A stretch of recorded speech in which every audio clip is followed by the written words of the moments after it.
Alright, so I'm ready to start painting my mural now. I did a few sketches, and now I never just wing it when it comes to a mural. This is something monumental, so I want to work out where I'm going to go with the painting before I get started. There's a lot of work involved in producing a mural. So I did some sketches. So this is where I'm going with the painting. So it is the musicians in the foreground, people eating the scallops for the Scallop festival. At the picnic tables, partying, having a good time, watching the fireworks and the boat parade. I have the wharf in the background. So now it's just a matter of transferring it up on the finished piece. Now I set up the surface. It's a 4x8 MDF board. I set it up on 2 easels. What I'm going to do is I'm going to start with a little bit of blue paint.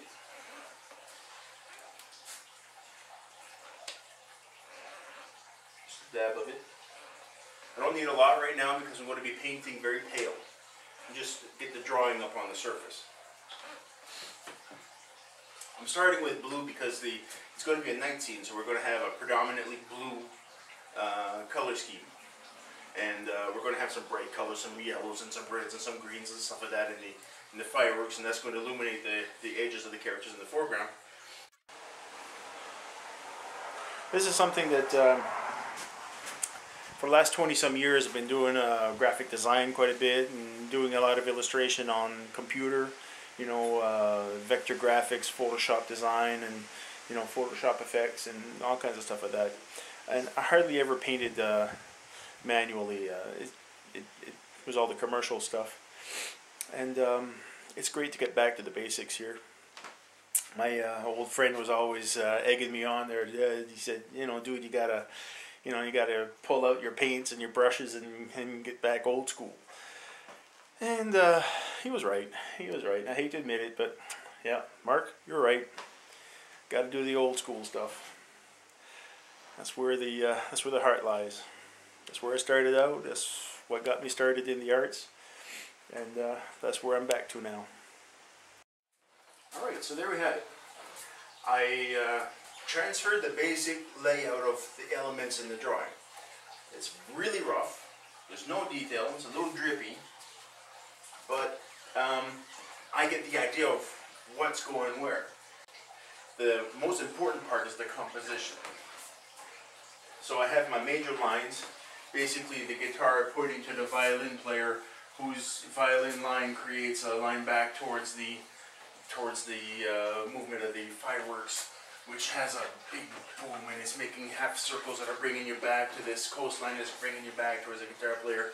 The people here looking at the musicians, and there's going to be people in the background here looking at the fireworks. So everything is pointing towards the middle of the painting, and that's really important to keep people's attention on the work and not necessarily the eye outwards. Take a look at the big greasy paint strokes here. Yeah.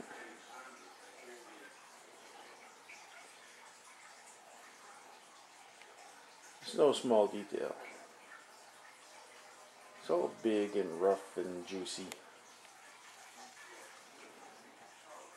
See the hands drawn very loosely and geometrically.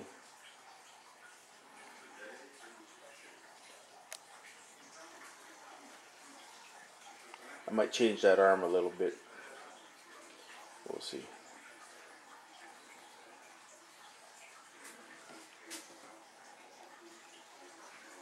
There's still some issues with the drawing, and I'm going to be working on some of those issues.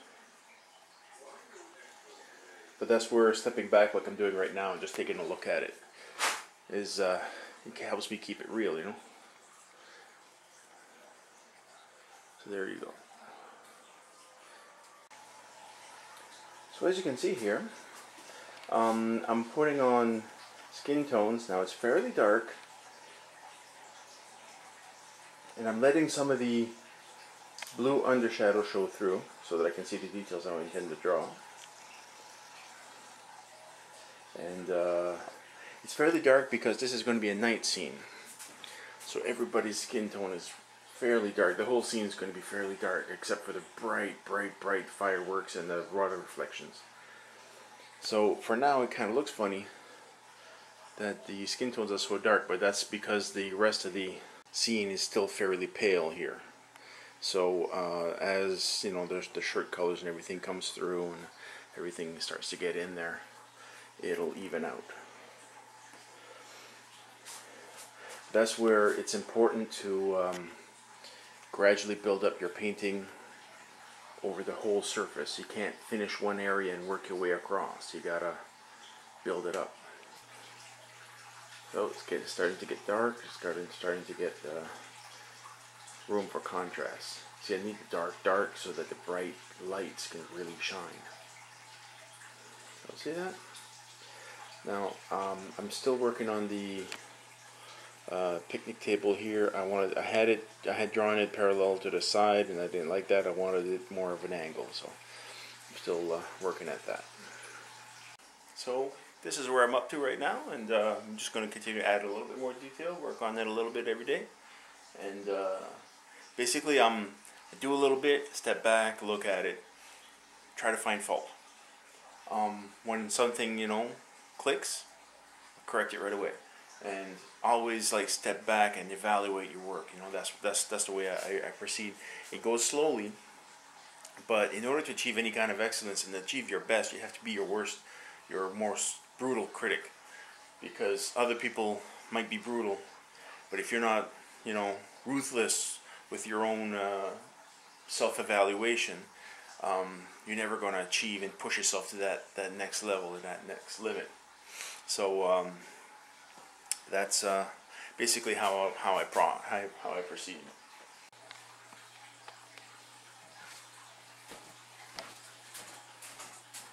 So here's a little suggestion.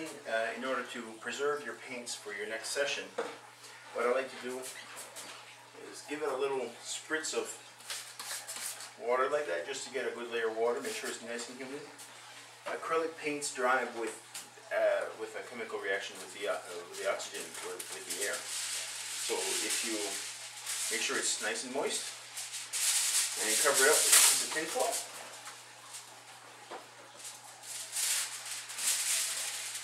that should keep it nice and moist and ready to use over your next painting session.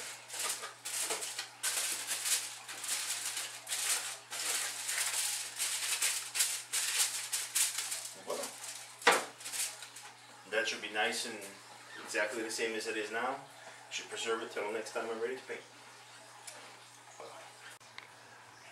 So as you can see, I use very greasy, very chaotic brush strokes. I'm not afraid of letting my brush strokes show. I find that it gives a painterly effect. I'm not trying to turn this into like a perfect, you know, classical painting like they used to do back in the Renaissance. My purpose is basically, for realism, you don't have to try to achieve it painterly wise. You can have photography for that. I want the painting to look like it was touched by a human hand. That's very important to me. So, you know, I leave brush strokes. I leave a little bit of paint drip, a little bit of wavy lines, because the mind will bridge that gap, and you'll understand what's going on, what I'm trying to portray.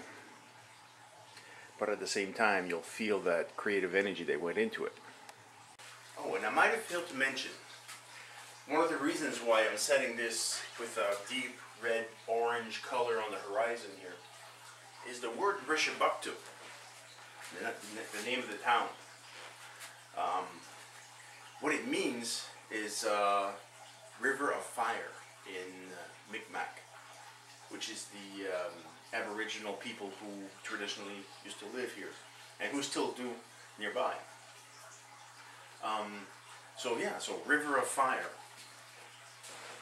So with this fiery glow on the horizon, with the setting sun and the fireworks in the sky, you know, trying to bring that symbolism, that make that name manifest itself with the painting. So trying to create multiple layers of meaning on the art piece. I think that's really, really important.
Alright, so here we go.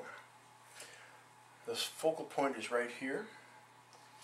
So basically from here, I strike a little line, I stop it on the edge. That's why I left this kind of a blue circle in the background, giving you a glow, but also giving me an indication of where to stop my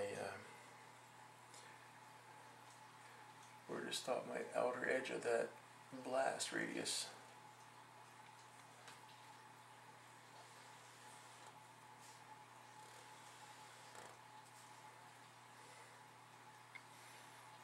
So basically what I'm using is a pointed brush, loading it up really thick. I roll it like so on the palette, get a point, and as I get to the edge I press harder.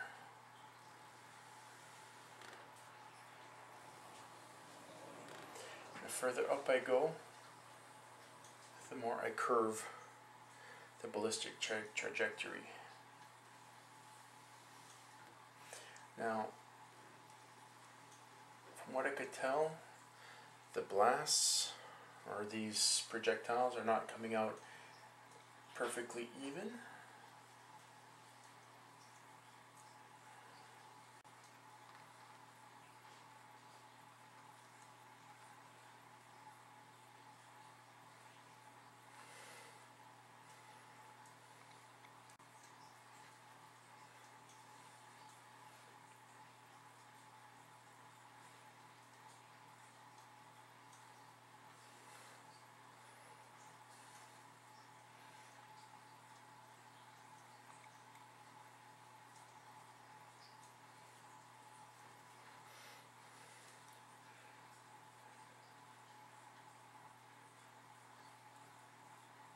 So now I got a second yellow.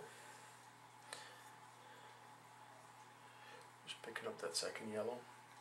Just add a dab of that in front of the edge and back it up into it. So very well loaded brush. Start in front of this ends here, so I start here and I work my way back in. And I follow through in the middle of that first darker yellow brush stroke. Alright, now that I've got the yellow highlights, I'm going to come in with some pure white and just put that white right in the middle of it, the tip of it. And I can pass the tip of the yellow a little bit. See, the white is the leading edge of the fire stream, or whatever you call that.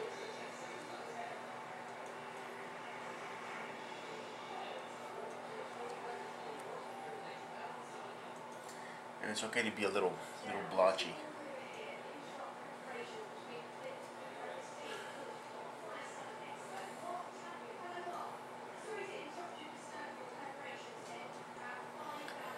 There's like a dark area in the center of these where the brush stroke was, the brush was pressing hardest and it pushed the paint to either side. So that's where I'm putting the white. I don't mind leaving a little dark area next to it. It kind of highlights the white a little bit. Gives it a little bit more intensity.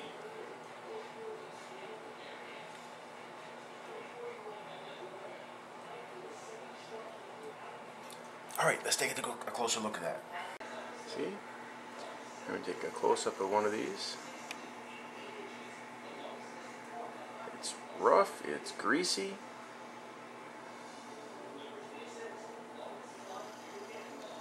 But when you back up, it comes together.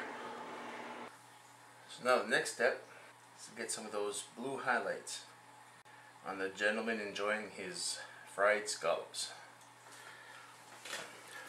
So the blue light and the orange light are both coming from the same angle. So his whole face is illuminated with the orange light. But we're just going to put a little blue highlight right on the very edge.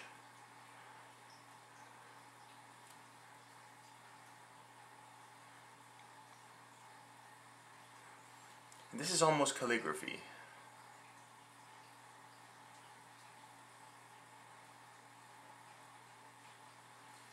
As soon as it starts to turn underneath, there's no more light hitting it.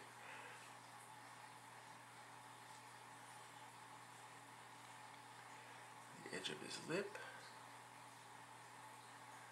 chin, maybe put a little bit on a couple of the,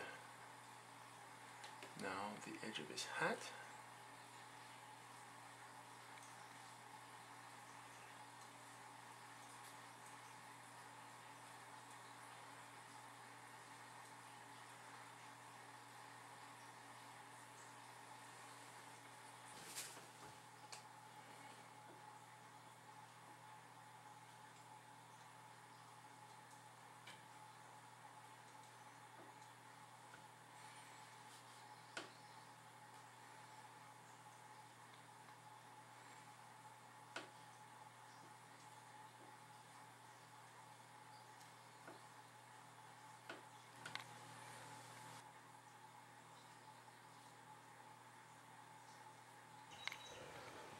And there's the whole mural in one shot.